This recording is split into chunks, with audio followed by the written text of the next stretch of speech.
اعوذ باللہ من الشیطان الرجیم۔ پناہ مانگتا ہوں میں اللہ کی شیطان مردود سے۔ بسم اللہ الرحمن الرحیم۔ شروع کرتا ہوں اللہ کے پاک نام سے جو بہت بڑا مہربان نہایت رحم والا ہے۔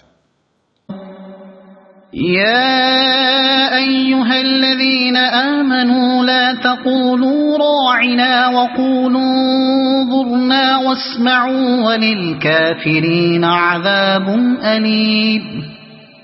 ما يود الذين كفروا من أهل الكتاب ولا المشركين أن ينزل عليكم من خير من ربكم والله يختص برحمته من يشاء والله ذو الفضل العظيم۔ اے ایمان والو، تم رعانا کہا کرو بلکہ انظرانہ کہو، یعنی ہماری طرف دیکھتے اور سنتے رہا کرو، اور کافروں کے لیے دردناک عذاب ہے۔ نہ تو اہل کتاب کے کافر چاہتے ہیں نہ مشرکین چاہتے ہیں کہ تم پر تمہارے رب کی کوئی بھلائی نازل ہو۔ ان کے اس حسد سے کیا ہوا؟ اللہ تعالیٰ جسے چاہے اپنی رحمت خصوصیت سے عطا فرمائے۔ اللہ تعالیٰ بڑے فضل والا ہے۔ اس آیت کی تفسیر یہ ہے کہ اس آیت میں اللہ تعالیٰ اپنے مومن بندوں کو کافروں کی بول چال اور ان کے کاموں کی مشابہت سے روک رہا ہے۔ یہودی بعض الفاظ زبان دبا کر بولتے تھے اور مطلب برا لیتے تھے۔ جب انہیں یہ کہنا ہوتا تھا کہ ہماری سنیے تو کہتے تھے رعانا، اور مراد اس سے رحومیت اور سرکشی لیتے تھے، جیسے اور جگہ بیان ہے۔ یعنی یہودیوں میں ایسے لوگ بھی ہیں جو باتوں کو اصلیت سے ہٹا دیتے ہیں اور کہتے ہیں کہ ہم سنتے ہیں لیکن مانتے نہیں، اپنی زبانوں کو موڑ توڑ کر دین میں طعنہ زنی کے لیے۔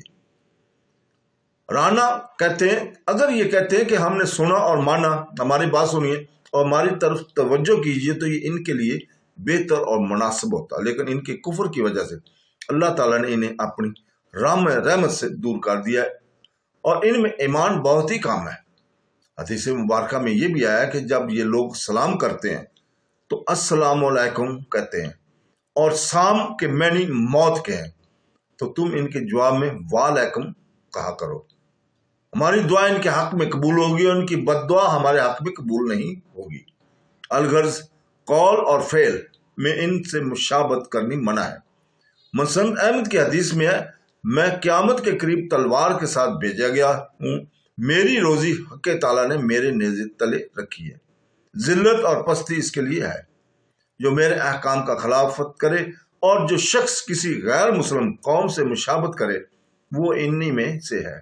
ابو داؤد میں بھی یہ مشابہت والا حصہ مروی ہے۔ اس آیت اور حدیث سے ثابت ہوا کہ کفار کے اقوال اور افعال، لباس، عید اور عبادت میں ان کی مشابہت کرنا جو ہمارے لیے مشروع اور مقرر نہیں، سخت منع ہے، اور اس پر شریعت میں عذاب کی دھمکی اور سخت ڈر اور حرمت ہے۔ حضرت ابن مسعود رضی اللہ تعالیٰ فرماتے ہیں کہ جب تم قرآن کریم میں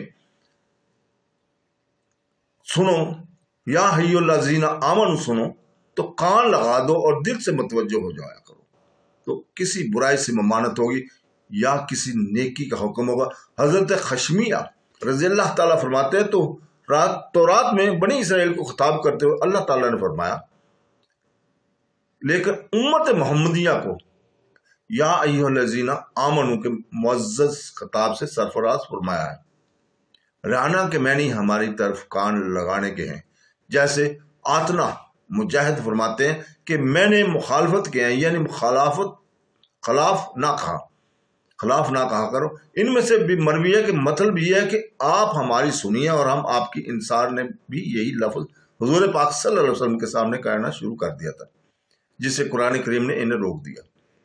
حسن رحمۃ اللہ علیہ فرماتے ہیں کہ رعان کہتے ہیں مذاق کی بات کو، یعنی تم حضور پاک صلی اللہ علیہ وسلم کی باتوں اور اسلام سے مذاق نہ کیا کرو۔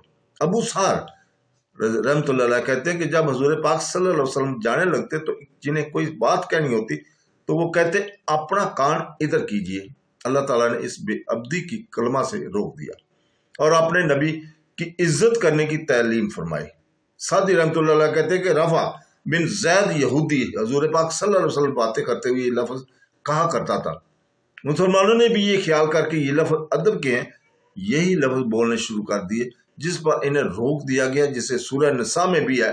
مقصد یہ ہے کہ اس کلمہ کو اللہ تعالیٰ نے برا جانا اور اس کے استعمال سے مسلمانوں کو روک دیا گیا، جیسے حدیث میں آیا کہ انگور کو کرم اور غلام کو عبد نہ کہو وغیرہ۔ اب اللہ تعالیٰ ان بد باطن لوگوں کے حسد اور بغض کو بیان فرماتا ہے کہ اے مسلمانوں، تمہیں جو اس کامل نبی صلی اللہ علیہ وسلم کے ذریعے کامل شریعت ملی ہے، اس سے یہ تو جل بھن رہے ہیں۔ ان سے کہہ دو کہ تو اللہ کا فضل ہے، جسے چاہے عنایت فرمائے، وہ بڑے ہی فضل و کرم والا ہے۔ صدق اللہ العظیم۔